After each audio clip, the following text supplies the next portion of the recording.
Day today, really competitive day, and we challenged our team and pushed them really hard, and they battled back. So we did a lot of teamwork. We did some last game situations, 2-minute offense and 2-minute defense, and so guys are working hard, about as even as it could get today. Defense had success at times, offense had success. So for a head coach, it's a good thing. You say you challenged them. Was there something in particular that made you feel like you needed to challenge them today, or? No, it's just part of it. You know, we're still early in camp. We need to stress them.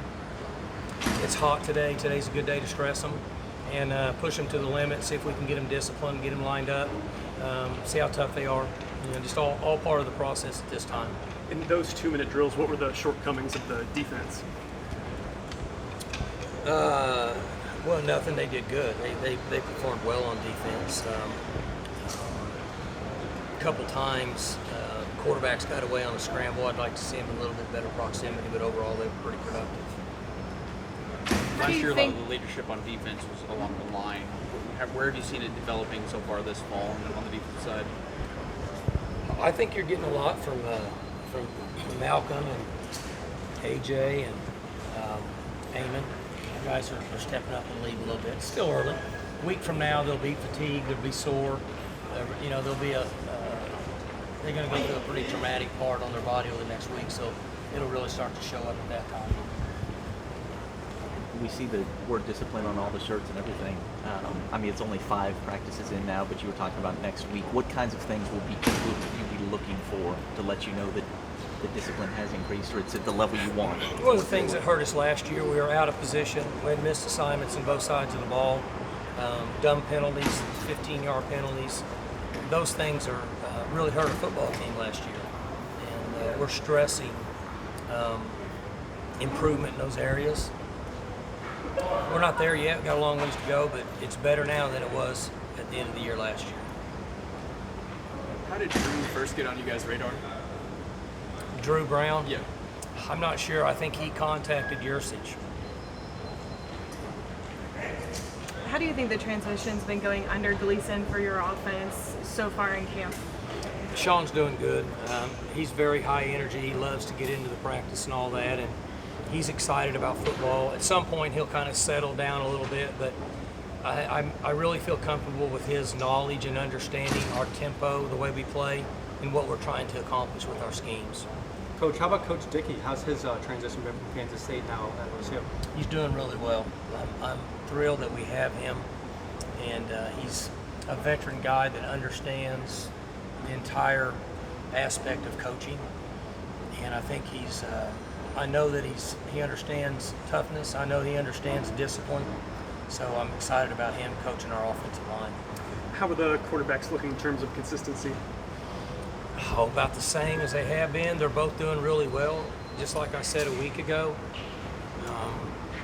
I think we can win. I know we can win with both guys. They need to take steps in a lot of areas, but they're both doing really well. At this time next week, they'll be even better than now. What are some of those areas you'd like to see them improve? Just overall concept of our offense. We just, you know, we don't have any idea what they'll do to a certain extent, but they have to function out here in live drills and handle the offense and the clock and take care of the football and different things like that. They're getting a little better every day.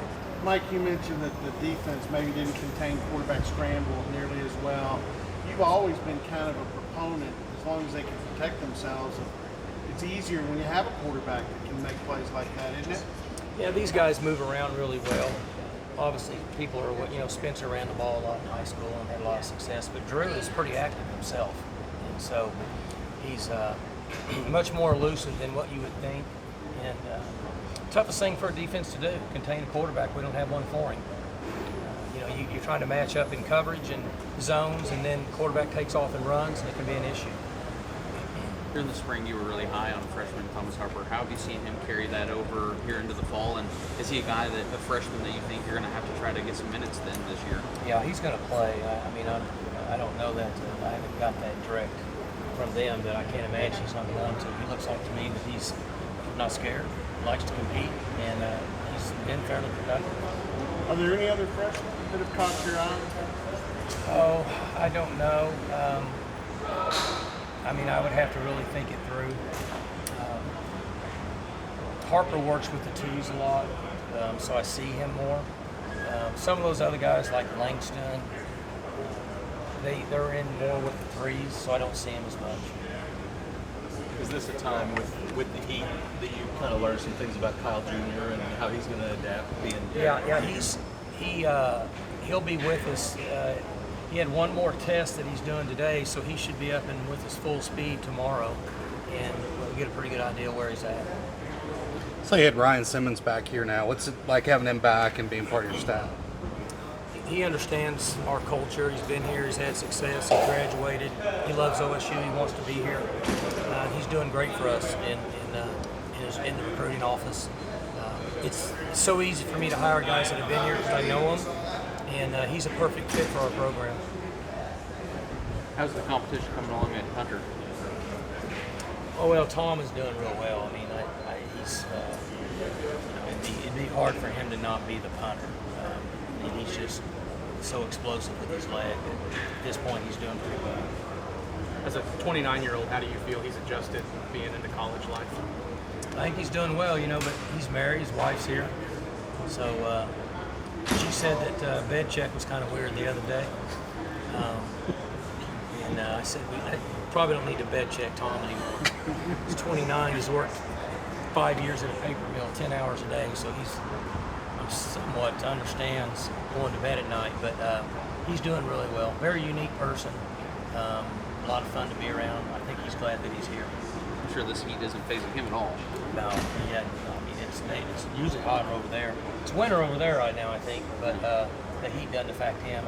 I would guess that there probably wasn't air conditioning in those paper mills. Hey guys, last question. You mentioned Coach Gleason settling in and maybe slowing down as the camp goes along. In spring, he was bouncing around in drills as well and flying around during practice. Is that just kind of his personality, or do you think he actually will? I think both. He's young. When you're 34 years old, you move around a lot more than when you get older. And he's enthusiastic. He loves life. He loves football. And then he's excited. He's trying to put his footprint on our offense, and it's a big challenge for him based on the history of what we've done. And so he's really excited. Once he gets up and going here over the next couple weeks, he'll probably settle a little bit. But he burns a lot of energy out there at this time.